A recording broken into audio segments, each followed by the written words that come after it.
Senhor, nesta manhã, no livro de Daniel, capítulo 2, versículos 24 a 49. Daniel 2, 24 a 49.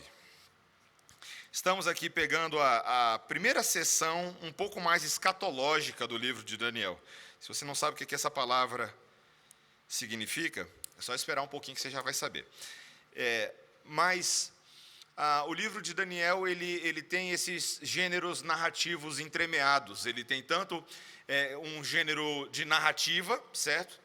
Você vai estudar a história de Daniel e dos seus amigos e dos israelitas naquele período de exílio no cativeiro babilônico, mas também você vai ter revelação, profecia a respeito dos eventos futuros. Então, nós dividimos esse capítulo 2 em duas partes. Na semana passada nós vimos a primeira e agora vamos ver a segunda.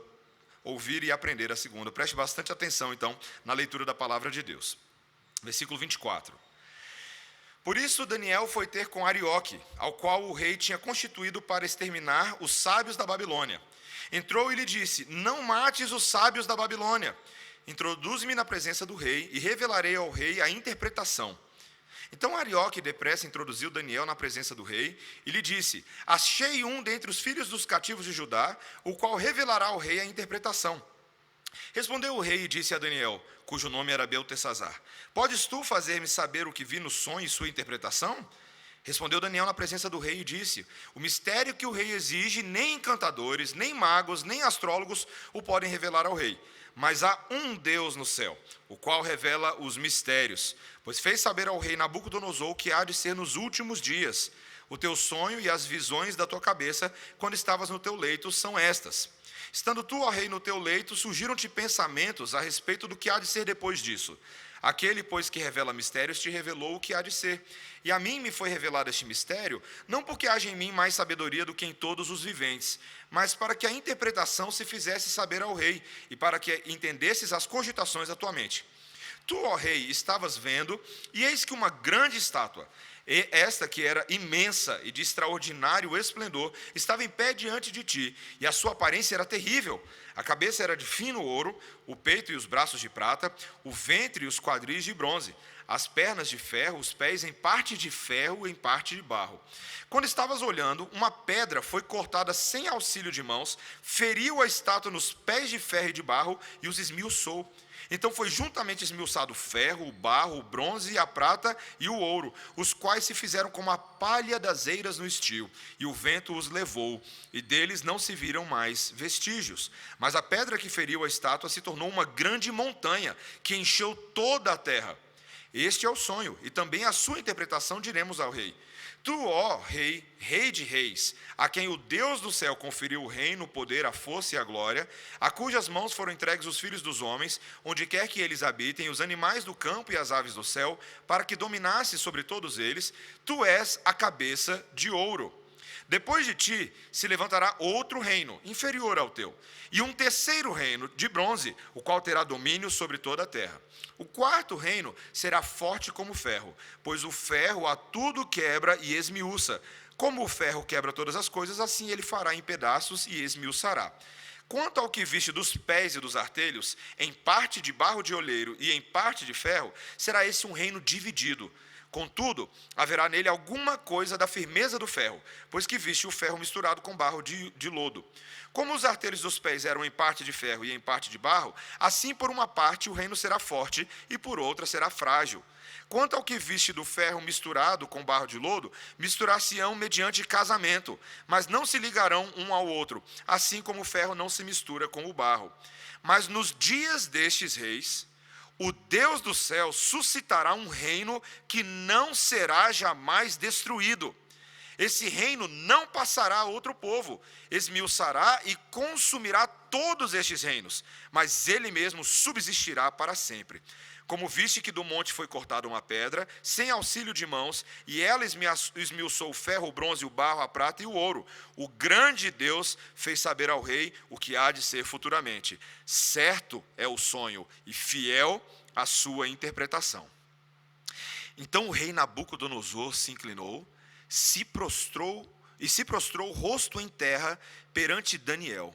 e ordenou que lhe fizessem oferta de manjares e suaves perfumes. Disse o rei a Daniel: certamente o vosso Deus é o Deus dos deuses, e o Senhor dos reis, e o revelador de mistérios, pois pudeste revelar este mistério. Então o rei engrandeceu a Daniel e lhe deu muitos e grandes presentes, e o pôs por governador de toda a província da Babilônia, como também o fez chefe supremo de todos os sábios da Babilônia. A pedido de Daniel, constituiu o rei a Sadraque, Mesaque e Abidnego sobre os negócios da província da Babilônia. Daniel, porém, permaneceu na corte do rei. Vamos orar, irmãos. Senhor Deus, nós estamos diante da Tua palavra nesta manhã, certos de que o Senhor haverá de falar conosco. Há tantos detalhes nesse texto, mas, Senhor, não queremos apenas conhecer detalhes. Queremos adorar a Deus, queremos conhecê-lo e ter intimidade contigo. Abençoa-nos nessa manhã, Senhor, e dá-nos a interpretação correta da Tua lei. Em nome de Jesus. Amém. Quem aí já viu o Pelé jogar bola? O Pelé. Já viu o Pelé jogar bola? Quem já viu o Pelé jogar bola sabe que a gente está falando aqui de um outro nível de jogador de futebol, não é mesmo? A admiração por ele no futebol mundial é tão grande que ela transpõe rivalidades. Até aqueles adversários históricos não escondem sua admiração pelo rei do futebol, e principalmente pelo temor que ele causava aos adversários quando pisava o pé em campo. Eu estava lendo aí algumas entrevistas. O meia Desiste, da Itália, era jogador titular da Itália na final da Copa do Mundo de 70, aquela final famosa. E ele disse certa vez o seguinte, há um tempo atrás: olha, eu enfrentei o Pelé pela Roma, pela Fiorentina e também defendendo a seleção da Itália na final da Copa de 70.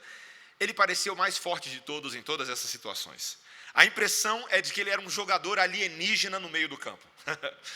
Um outro jogador brasileiro chamado Brito, que foi colega do Pelé na seleção de 70, mas também adversário do Santos, enquanto o Brito jogava pelo Vasco, pelo Cruzeiro, ele disse o seguinte: a gente tinha que prestar muita atenção no Pelé, principalmente nos pés dele, porque o Pelé era fora de série. E nós sabíamos que se ele encontrasse qualquer espaço, ia honrar a qualidade de oportunista e matador, e abrir caminho para o gol. Nossa seriedade na zaga era muito maior quando o Pelé estava do outro lado. Gente, esse era o Pelé. Quando pisava em campo não tinha para ninguém. Meus irmãos, eu estou usando essa ilustração inicial para nós refletirmos um pouco sobre o que acontece quando pisa alguém em campo e não deixa a competição jogar. Nós estamos falando do Deus da palavra que é revelado a nós nessa manhã. O Deus que mais uma vez nessa manhã quer causar uma impressão forte no seu coração de que quando ele pisa em campo não tem para ninguém. Ninguém consegue com ele. E você precisa saber disso muito bem, porque haverá um dia em que todas as pessoas saberão disso muito bem. Ainda que muitos hoje ainda não reconheçam a exclusividade, a singularidade, a grandeza, o poder e a majestade desse Deus. Tão certo quando eu vos falo nessa manhã, meus irmãos, haverá um dia que todo joelho vai se dobrar na presença dele. E o que Deus quer não é que nós aguardemos isso apenas um dia, mas aprendamos a viver neste momento diante do Deus que tudo vê, tudo sabe, tudo conhece e é o detentor de todo o poder nas suas mãos. Para que nós, diante do mundo, tenhamos uma representação de Deus que seja à altura desse grande jogador, deste que faz as nações tremerem, como nós lemos nos Salmos e nos textos que lemos hoje ao longo do culto. Meus irmãos, todos irão glorificar a Deus um dia, mas nós também glorificaremos a Deus e seremos colocados no nosso devido lugar, mas na posição de filhos e filhas que conhecem o Pai, que foram alcançados pelo amor e que têm o dever de tornar essa glória e esse amor conhecidos ao mundo por meio das nossas obras. Então, nesse texto de hoje, meus irmãos, eu quero estudar com os irmãos 3 aspectos dessa exposição, sobre a maneira de glorificar a Deus desta forma, tá? Primeiro, glorificar ao Deus que realiza grandes coisas. É um dos componentes da glória de Deus que nós precisamos reconhecer. Segundo, glorificar ao Deus que põe os reinos no seu devido lugar. E terceiro, glorificar ao Deus que se exalta no mundo através dos crentes, tá? Então vamos lá. Primeiro, glorificar o Deus que realiza grandes coisas. Estamos em Daniel capítulo 2, e o tal do Nabucodonosor teve um sonho que ele não queria revelar aos sábios da Babilônia. Ele queria que os magos revelassem o sonho, como evidência da sua habilidade de prover uma interpretação precisa. Mas como era de se esperar, e como a gente viu, os magos foram incapazes de revelar o sonho. Então o rei ordenou que todos os sábios da Babilônia fossem mortos. Ponto final. E a voz de Nabucodonosor é a voz final. Mas Daniel, corajosamente, meus irmãos, vai ao rei e pede mais tempo para que pudesse revelar o sonho e a interpretação. Então ele chama os amigos dele para orar. Lembra que nós vimos isso na semana passada? Ele chama para orar e o que acontece? Deus responde a oração. Durante a noite, Daniel recebe uma visão da parte de Deus com a revelação, e ele o louva e o engrandece. Então, quando a gente chega agora no versículo 24, que foi onde a gente começou a leitura de hoje, Daniel volta a falar com Arioque, que era o encarregado da execução, e ele diz: cancelem a execução, parem os relógios, parem os tambores, não matem os sábios da Babilônia, leve-me ao rei, e eu vou interpretar o sonho dele. Você já imaginou? Você receber uma intervenção dessa, você como encarregado da execução, você deve ficar pensando ali, ele deve estar ganhando mais tempo, não é possível. Mas Arioque não perdeu um minuto, talvez não queria muito matar os sábios de fato, então ele corre ao rei, leva Daniel e disse: achei um homem entre os exilados de Judá que pode interpretar o sonho. Então o rei manda chamar Daniel. Você vai ver aqui no versículo 26 que ele relembra esse nome persa de Daniel, esse Beltesazar, e pergunta: você tem certeza, Daniel, que você consegue tanto contar o sonho quanto interpretá-lo? De novo, meus irmãos, tanto contar o sonho quanto interpretá-lo. E o versículo 27, veja comigo a leitura aí agora do versículo 27. Respondeu Daniel na presença do rei e disse: o mistério que o rei exige, nem encantadores, nem magos, nem astrólogos o podem revelar ao rei, mas há um Deus no céu, o qual revela mistérios, pois fez saber ao rei Nabucodonosor o que há de ser nos últimos dias. Então, lá no versículo 31 para frente, ele vai começar a revelar essa profecia dos últimos dias. Quando a gente fala que últimos dias, os eventos que sucederiam tanto depois desses dias de Nabucodonosor, quanto os eventos num futuro mais distante, a culminação de todas essas coisas nos tempos do fim. Isso é o que a gente chama de escatologia. Escatologia não é só o que vai acontecer lá no finalzinho, mas é a progressão dos eventos e a maneira como eles vão se desenrolando na história para revelar os propósitos soberanos de Deus em relação ao mundo. Isso é escatologia, é o estudo dessas coisas. Eu sei que entre os acadêmicos, a definição que tem sido estudo apenas das últimas coisas. Mas dentro de uma teologia que se desdobra progressivamente, como nós temos estudado nas Escrituras, nós entendemos que tudo é escatológico. Veja, a minha vida e a sua, ela é escatológica, ela está indo para frente, ela não está indo para trás, né? Eu sei que alguns eventos na nossa vida parecem jogar a gente para trás, mas você dá 2 para trás para ir para 3 para frente sempre. Nós sempre estamos indo para frente. Inevitavelmente, você nem se responsabiliza pelo dia de amanhã que vai acontecer, ele vai acontecer. E o dia depois de amanhã, Deus tem essa forma de fazer as coisas irem para frente. E à medida que elas vão indo, Ele vai se revelando, Ele vai desdobrando. As Escrituras são um livro que de Gênesis a Apocalipse vão revelando esse progresso da história. E nós hoje nos encontramos num estágio da redenção, num estágio da história, onde esses propósitos de Deus ainda estão sendo desdobrados.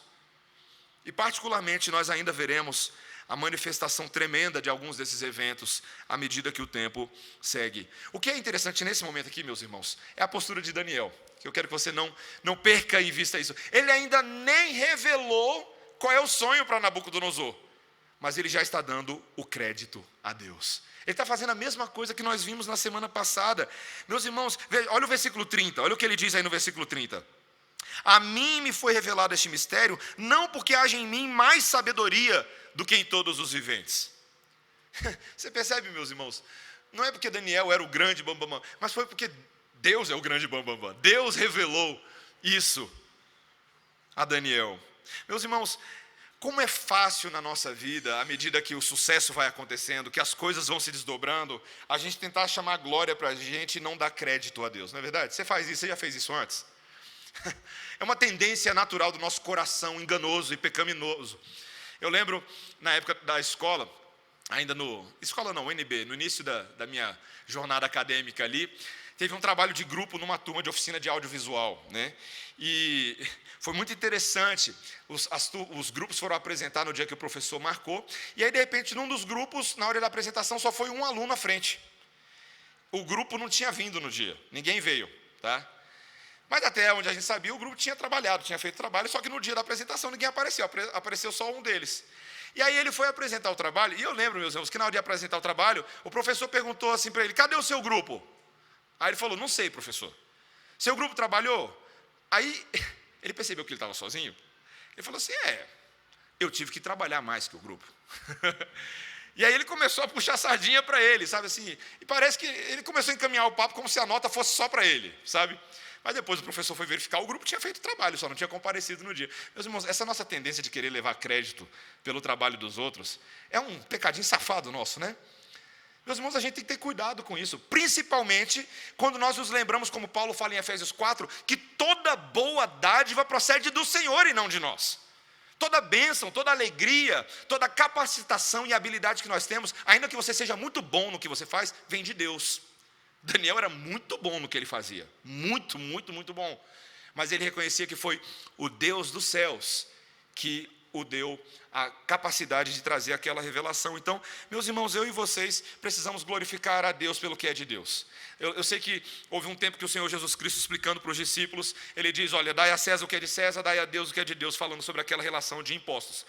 Mas o próprio Senhor Jesus Cristo e nós sabemos que todas as coisas são de Deus, todas as coisas desse mundo, e compete a mim e a você darmos glória verdadeiramente a Deus nas boas coisas que têm acontecido na nossa vida. Eu te pergunto, você ora e agradece a Deus pelas coisas boas que Deus tem te dado? Passei numa prova, estudei bastante, né, pastor? Também merecia, né? Foi Deus, seu animal, que te deu a capacidade de estudar. Foi Deus que te deu o material, foi Deus que te deu o tempo, foi Deus que te deu o mínimo de inteligência que você tem. E não é para ficar se gabando. Pastor, comprei algo, fiz tal coisa. Deus, meus irmãos, Deus, a gente precisa o tempo inteiro fazer esse movimento de sola gratia, só lhe deu glória. Nós precisamos ser reformados na vera, meus irmãos, e não apenas quando é bonito falar para os outros que a gente conhece a teologia da reforma. Glorificar a Deus que Ele realiza grandes coisas. Primeira coisa. Segundo lugar, meus irmãos, glorificar ao Deus que põe reinos no seu devido lugar. Tá? Esse é o nosso segundo ponto. Veja que agora, a partir do versículo 31 até o 35, Daniel vai começar a descrever o sonho que o rei teve. E eu quero perguntar, as crianças estão aí com prancheta na mão? Porque eu não sei se elas vão ser boas de desenhar esse sonho aqui, mas eu quero ver se elas conseguem. Crianças, depois vocês vão mostrar para mim. O texto vai dizer para a gente que o rei viu, gente, um sonho muito estranho. Ele viu uma enorme estátua. Uma estátua gigantesca, impressionante, mas também um tanto apavorante, talvez pela sua dimensão. E essa estátua era muito curiosa. Ela, em primeiro lugar, ela tinha uma cabeça de ouro puro, de ouro verdadeiro e legítimo. Os braços e o peito dela eram de prata. O ventre e os quadris, a barriga e ali as coxas, de bronze. As pernas eram de ferro. E os pés eram uma mistura de barro com ferro. Interessante, né? Você olha um negócio desse e fala assim, o que é isso, né? Mas eu preciso que você note a progressão decrescente do valor dos materiais. Você percebeu? A cabeça é de ouro, o peito é de prata, os quadris de bronze, as pernas de ferro e os pés de barro e ferro. Tá? E enquanto o rei estava olhando para essa estátua, eis que de repente tinha uma pedra, uma rocha, e uma pedra se solta dessa rocha, sem que ninguém a arrancasse, sem que ninguém fosse lá e cortasse ela. E da forma como ela solta, ela vem e pum, acerta a estátua nos pés, certo? Ali nos pés de barro e de ferro. E o texto nos diz que ela esmigalha completamente esses pés, a estátua cai e toda a estátua se desmonta. Fica ali no chão o ouro, a prata, o bronze, o ferro. No versículo 35, tudo como a palha das eiras no estio. E de repente o texto literalmente diz, porque está escrito aí, e o vento levou. Literalmente, e o vento levou. Mas a pedra que atingiu a estátua, ela se tornou uma grande montanha. Uma grande montanha que encheu agora toda a terra, e o horizonte ali fica repleto da vista dessa montanha. Meus irmãos, que visão impressionante. E se o texto terminasse aqui, seria prato cheio para toda a especulação da teoria crítica, dos estudiosos, ao longo da história do Ocidente, para tentar interpretar qual é o seu significado, o que significa cada parte da estátua, o que era essa pedra, sai da montanha e derruba. Mas, meus irmãos, a gente não precisa fazer isso. Por quê? Porque Deus revelou. Deus deu a interpretação do sonho. Ele não deixou a margem da nossa especulação, mas Ele nos explica o que o sonho significa. E nos versículos 36 a 45, Daniel vai começar a dizer, primeiro aí no versículo 36 em diante, de que o rei Nabucodonosor é a cabeça de ouro dessa estátua. Que ele é o rei dos reis, o soberano mais poderoso da terra, que o próprio Deus do céu designou a ele essa autoridade para que ele tivesse governo, poder, força, glória, e o tornou responsável, meus irmãos, pela humanidade, por todos os animais do campo, as aves do céu e todo mundo conhecido. Então, de fato, Nabucodonosor era o grande governante e o imperador de todo aquele mundo conhecido. Mas o texto vai dizer que o reino dele seria tomado por um outro reino que viria depois, um reino de prata, tá? E depois por um terceiro, um reino de bronze, que o texto comenta no versículo 39, na última parte, que teria domínio sobre toda a terra, tá? Esse reino de bronze. E por fim, então, um quarto reino, forte como o ferro. Veja, apesar do ferro ser menor do que ouro, prata e bronze, ele ainda é um ferro forte, é um metal poderoso. E ele assumiria o poder e despedaçaria tudo que atinge, quebrando, esmigalhando e pulverizando todos os reinos anteriores com esse ferro.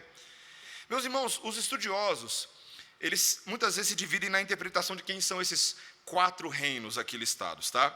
Alguns entendem, e eu não vou entrar em todos os detalhes aqui, vocês vão entender por quê, porque Daniel ainda vai falar muito sobre essas visões, tá? Lá no capítulo 7, nós vamos retomar tanto essa visão, quanto a visão agora dos animais que vai ter lá, e vai trazer explicação, mas apenas para dar um preview aí, um trailer para vocês, tá? Muitos entendem que é Babilônia, Média, Pérsia e Grécia, tá? E isso segue a linha de que a autoria de Daniel é de alguém que foi uma testemunha viva, que viveu e relatou esses fatos a partir do período em que os gregos estavam ascendendo em poder no Oriente Médio. Mas, como lá no capítulo 7 nós vamos ver, a partir daquela visão dos símbolos e dos animais, o que parece mostrar uma outra composição de reinos, a posição que tem sido mais amplamente aceita desde o primeiro século é a seguinte, então presta atenção, que o primeiro reino seria de fato a Babilônia, tá? O peito de prata e os dois braços seriam o império Medo-Persa. Esse foi o império que conquistou a Babilônia em 539, 538, certo? Nós já pregamos, por exemplo, em Esdras e Neemias, onde nós lembramos de Ciro, que foi justamente esse homem que Deus levantou para subverter a Babilônia. A barriga e as coxas de bronze seriam a Grécia / Macedônia, que estiveram sob a condução de Alexandre o Grande. Lembra aí das suas aulas de história, tá joia? E que conquistou o Império Medo-Persa nos anos ali 334, 330, tá? Antes de Cristo. E as pernas de ferro, quem que você pensa que seria? Se não é a Grécia, é quem? Roma. Roma, que conquistaram os gregos no ano 63 depois de Cristo. Então, e veja, depois a gente com calma, meus irmãos, a gente vai defender de fato essa posição, que parece a mais sensata, mas o que é importante nesse momento você pensar são alguns detalhes, tá? No versículo 41, ele vai deixar claro que os artelhos, o pé e os dedos, são uma mistura de ferro e barro, você reparou nisso, né? Mistura. Ou seja, ainda que esse reino continuasse tendo a força do ferro, ele era um reino dividido, um reino que tinha contaminação, tinha mistura e, portanto, ele não tinha uma boa sustentação. Um reino que tentaria alianças, mas nem todas as alianças seriam bem-sucedidas. E se você lembrar um pouco do Império Romano, era um império de fato altamente misturado, altamente diversificado. Vários povos compunham a identidade dos romanos e as várias tentativas do Império Romano de fazerem alianças também não foram muito bem sucedidas. Então esse é um reino misturado. Inclusive quando ele fala aqui de casamentos, a gente não está pensando aqui provavelmente só em alianças geopolíticas misturadas, mas também casamentos, misturas étnicas e interraciais que geraram um reino um tanto misturado. Mas o que é interessante, meus irmãos, é que isso, presta atenção, tá? Isso que aos olhos dos homens parece enfraquecimento da identidade nacional, e talvez você possa pensar no nosso mundo de hoje, né? O que está acontecendo nos Estados Unidos, no Brasil, em tantos lugares, o fenômeno dos refugiados, né? As grandes migrações populacionais, e você pensa, eu lembro nesse período que morei fora, o certo ufanismo que existe no coração de muitos, assim, não pode deixar entrar, tem que fechar as fronteiras, né? Mas é curioso como essas fronteiras cheias de trânsito são oportunidades para Deus fazer coisas. Veja, meus irmãos, eu não estou entrando num papo político com vocês aqui, eu só estou entrando no que os versículos 44 e 45 vão dizer aqui, tá? Olha o 44. Nos dias destes reis, o Deus do céu suscitará um reino que não será jamais destruído. Este reino não passará a outro povo, esmiuçará e consumirá todos estes reinos, mas ele mesmo subsistirá para sempre. Como viste que do monte foi cortada uma pedra sem auxílio de mãos, e ela esmiuçou o ferro, o bronze, o barro, a prata e o ouro. Meus irmãos, tem um reino que não está nessa estátua. É a pedra que vai dar uma rasteira. Qual foi a última vez na sua vida que você tomou uma rasteira? Eu joguei um futebol tem 3 semanas atrás, meus irmãos, eu tomei um carrinho que está doendo aqui até agora, na base do calcanhar. Não é muito divertido tomar uma rasteira. Talvez seja divertido dar uma rasteira, mas não tomar uma rasteira. Porque quando você toma uma rasteira, você pensa que você está de pé. E de repente, ó, ou a ideia do tapete que puxa, ó. Tombo de desenho animado. O grande Nabucodonosor, o grande Ciro, o grande Ataxerxes, o grande Alexandre não poderiam esperar o que aconteceria em Roma no primeiro século. Quando naquela mistura de romanos, bárbaros, judeus, eis que surge um tal carpinteiro, lá na região da Judéia, lá na Galileia dos gentios, lá naquela Nazaré, que ninguém nunca nem ouviu falar direito, colônia de pescadores. Eis que alguém surgiria lá, trazendo revolução a este mundo, trazendo uma nova narrativa, uma pedra que vem para dar rasteira. E o texto diz bem claro, e eu quero que você preste atenção nesses detalhes escatológicos, que essa pedra faria isso no dia desses reis. O reino seria inaugurado nos dias deles. Ou seja, nós não estamos falando de um reino messiânico que é futurista, que só começa depois que o Messias voltar pela segunda vez. Não! Ele começa ali, naquele momento. Meus irmãos, é tão interessante pensar que a aparição do Messias é a inauguração do reino. É a inauguração de uma nova era. E, portanto, meus irmãos, eu preciso dizer sem medo à igreja essa manhã que a posição escatológica pré-milenista não é tão favorável quando você olha a Bíblia como um todo, sendo bem honesto. Mas tem que ser a milenista ou pós-milenista? Conversa para outro dia. Eu só digo que a pré-milenista, que é aquela que diz que o reino milenar do Messias só começa lá na frente, muito tempo depois, não procede com o próprio livro de Daniel e com toda a literatura apocalíptica, tanto no Antigo quanto no Novo Testamento. Mas outro detalhe interessante, Deus é quem suscitará. Você percebeu isso no versículo 44? Deus é quem suscitará. Ainda que Nabucodonosor fosse um comandante temporário colocado por Deus sobre o mundo conhecido, seria agora o grande Deus verdadeiro que levantaria um Messias, um rei de reis, um senhor de senhores, um príncipe de justiça e retidão, que subverteria mesmo o grande Nabucodonosor. Um rei que não seria jamais destruído, que não poderia ser eliminado, que não passaria a outro povo, que nunca seria dominado por outros reinos.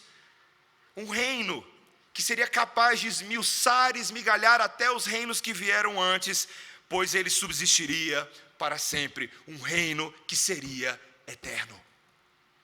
Meus irmãos, que versículo impressionante esse versículo 44. Que grau de profecia, que profundidade, que peso. Porque nós estamos falando aqui de 604 anos antes, aproximadamente, do nascimento de Cristo. Você deveria ficar fascinado com o grau de precisão das profecias bíblicas. E como os incrédulos estudiosos muitas vezes não acreditam em Deus, eles não sabem o que fazer com isso. Eles têm que tentar arrumar alguma explicação. Isso aqui deve ter sido alguma interpolação. Alguém acrescentou isso aqui na Bíblia depois que Jesus veio, aí vê o que ia acontecer. Bobinhos. O grande Deus fez saber o que aconteceria futuramente. Amém. Você entende isso?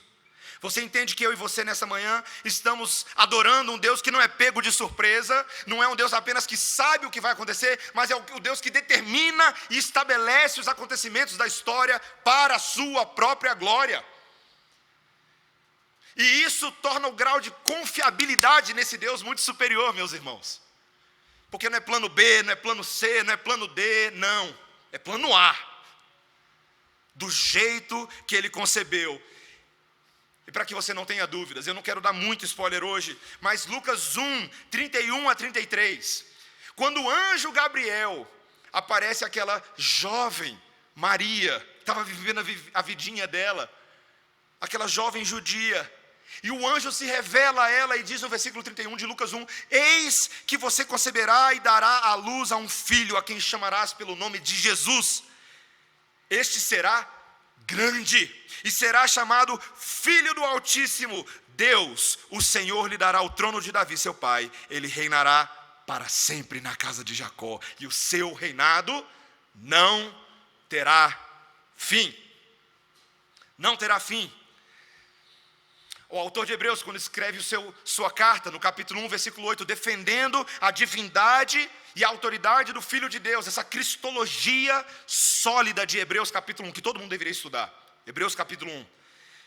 Mas acerca do Filho, o teu trono, ó Deus, é para todo sempre, e cetro de equidade é o cetro do seu reino. E o que dizer do texto de Apocalipse que eu e você lemos hoje? Quando o sétimo anjo toca a trombeta e ouve-se no céu grande voz dizendo, enfim o reino do mundo se tornou do nosso Senhor, o seu Cristo, e ele reinará pelos séculos dos séculos. Eu estava quinta-feira, meus irmãos, pensando assim, como que eu aplico esse texto? Porque o trabalho do pastor durante a semana, abrindo aqui um pouquinho está escrito aqui tudo que eu estou falando para vocês, tá? Não é improviso não. O trabalho do pastor durante a semana é estudar o texto, meditar no texto, orar no texto, chorar no texto, se dobrar diante do texto e falar assim, como que eu aplico esse texto na vida dos irmãos? Eu confesso que eu estava com dificuldade, eu falava assim, como é que eu aplico esse texto? É super escatológico, futurista, como é que eu faço isso? E foi muito simples, quando eu orei e pedi ao Senhor, Senhor, revela. E de forma muito suave, o Espírito confirmou aquilo que eu já estava lendo. Diga para a igreja que esse é o Deus que nós adoramos. Esse é o Deus certeiro e assertivo. Eu não preciso inventar muitas coisas, meus irmãos. Nós estamos diante do Deus que quando nós estamos aflitos, chateados com ameaças de guerra, preocupados com eleições em outros países, se a vacina sai ou não sai, quando nós estamos preocupados achando que as nossas vidas estão nas mãos dos líderes mundiais ou dos líderes nacionais, nós nos lembramos, meus irmãos, que quem decide o resultado da história é quem pisa em campo e os adversários tremem. As nações, meus irmãos, já começam a sentir os tremores, pois Deus está deixando claro que Ele veio para jogar, o seu reino é indestrutível. E ele veio para ficar. Eu estava assistindo um spoof, uma paródia daquele desenho da espada do rei Arthur. E foi muito engraçado. É de uma peça de teatro.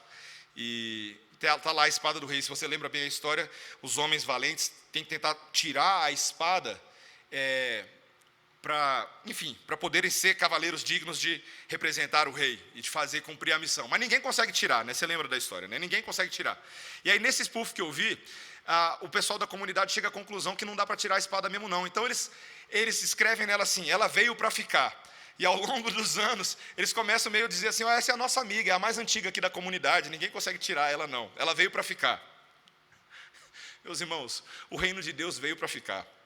Há séculos e séculos, os reis, os imperadores, os tiranos, os ditadores, as ideologias, as cosmovisões têm tentado arrancar essa espada do nosso meio, porque ninguém quer, mas não tem como, meus irmãos, ela veio para ficar.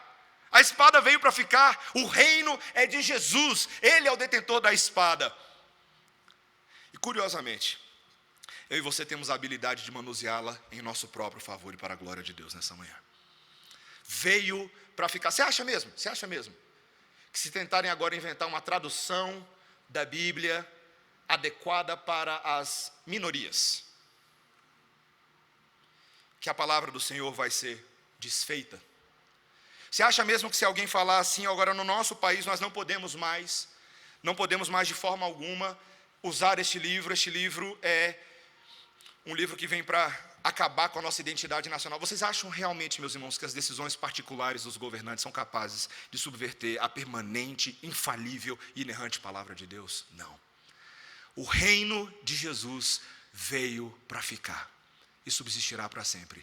Isso é para consolar o seu coração nessa manhã, meu irmão. Para confortar você, minha irmã. Deus vai colocar todo mundo no seu devido lugar, porque Ele é o único que não muda. Ele é o único que não muda. E Ele não quer apenas que você saiba e se conforte nisso. Eu fecho essa exposição, meus irmãos, lembrando, como o texto nos diz, que Deus está se exaltando em usar você, os crentes, para manifestar essa verdade no mundo. Glorificar ao Deus que se exalta no mundo através de crentes. Veja que agora, ao término disso, meus irmãos, no versículo 46, quando Daniel terminou, o rei Nabucodonosor estava perplexo. Você consegue imaginar? Você consegue imaginar um rei que acabou de ouvir a revelação do próprio sonho que ele teve da boca de um adolescente israelita?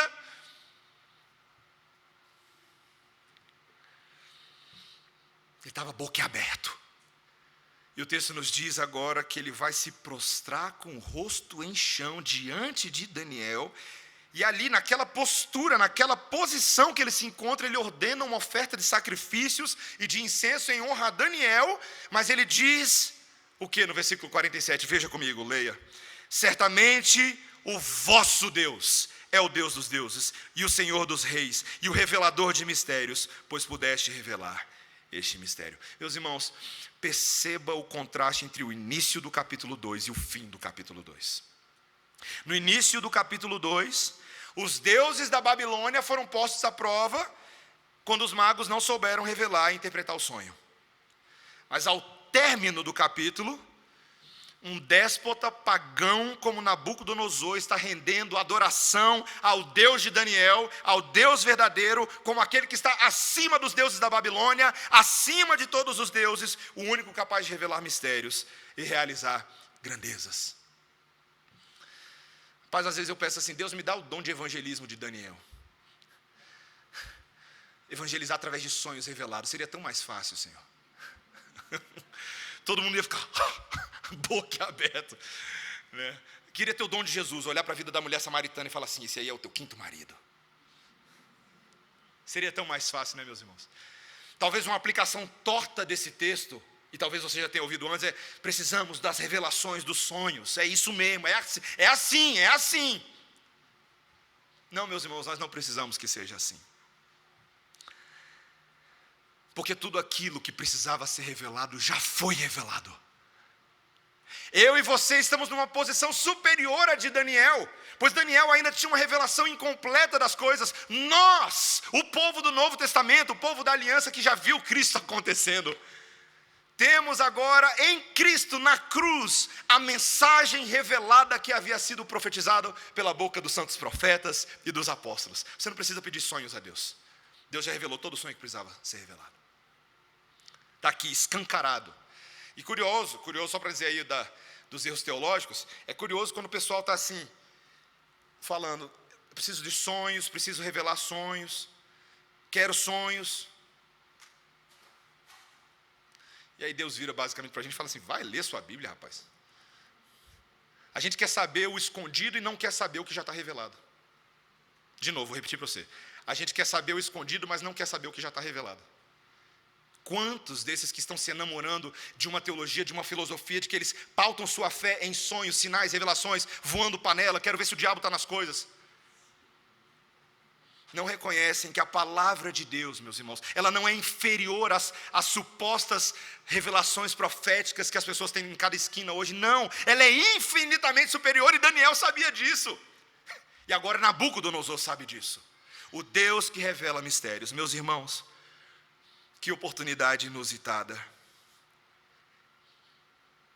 Perceba aqui que Daniel não somente não se engrandece disso, mas ele usa isso como uma oportunidade para abençoar as nações. Primeiro, você não pode esquecer que ele falou: rei, não mate os sábios. Veja, perceba que Daniel não estava tentando salvar somente a sua própria pele e a pele dos seus amigos, mas de alguma maneira o que acontece por meio de Daniel salva a pele dos outros, e ele intercede em favor dos outros. E agora, quando a gente chega nesse ponto, a ordem foi cancelada de morte, e o rei promove Daniel a um cargo superior no reino, enche ele de presentes, imposta ele como governador de toda a província da Babilônia, como chefe dos sábios. E Daniel aproveita a dica e ele fala assim: rei, só mais um favorzinho, pega Sadraque, Mesaque e Abednego e vamos trabalhar junto com essa equipe. Eu tenho uma boa equipe de trabalho. E o rei vai lá e faz isso. Você percebe, meus irmãos, a graça misericordiosa de Deus se manifesta no meio das trevas, trazendo bênção à Babilônia, livramento aos magos, por meio desses mediadores israelitas, esses protótipos ambulantes de Cristo aqui no meio do capítulo 2. Gente que abençoa até o tal do cabeça de ouro, até o presidente do país deles, mas que ensina o cabeça de ouro a se prostrar diante do cabeça da criação. Meus irmãos, Deus está se exaltando por meio da igreja, posicionando a igreja, nos dando oportunidades de não vivermos para nós mesmos apenas, ainda que seja maravilhoso servir o próprio corpo de Cristo, e é chamamento nosso, mas de promover a paz e o bem-estar da cidade, do estado, do país onde nós nos encontramos, como Jeremias havia aconselhado em Jeremias 29, quando ele disse no versículo 5, edificai casas, habitai nelas, plantai pomares, comei do seu fruto, tomai esposas, é para o povo casar, gerai filhos, tomai esposas para os vossos filhos, multiplicai-vos e não vos diminuais, procurai a paz da cidade, para onde vos esterrei, e orai por ela, porque na paz dela, vós tereis paz. Parte da nossa missão nesse mundo, meus irmãos, é mostrar aos incrédulos quem Deus é. E nós podemos fazer isso por meio do serviço a Deus no mundo, por meio de atos de amor, atos de compaixão e, sobretudo, dando crédito a Deus pelas maravilhosas coisas que acontecem, e não a nós mesmos.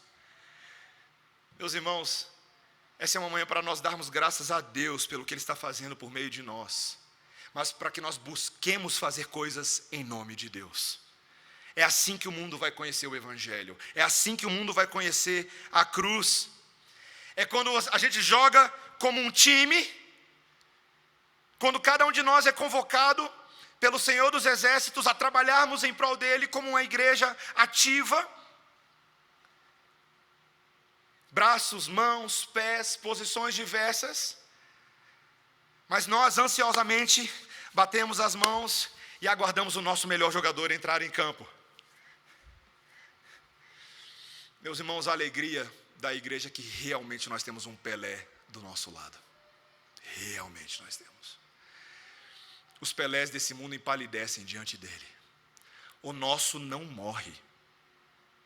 O nosso não acaba. O nosso permanece eternamente. O nosso dá vitória à igreja.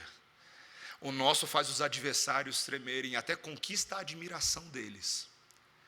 Esse é o nosso Deus, meus irmãos. Que eu e você nessa manhã, assim como Nabucodonosor, a gente coloque a boca no pó, em terra, e adore o Deus dos céus, Rei dos reis e Senhor dos senhores. Vamos orar, irmãos. Senhor Deus, o evangelho da cruz de Cristo, o perdão de pecados, a salvação, é a mensagem que está sendo desdobrada, revelada nas Escrituras Sagradas. Nós estamos aqui nessa manhã para adorar o Rei dos Reis e Senhor dos Senhores, para colocar a nossa boca no pó e dar a Deus a adoração que somente pertence a Ele.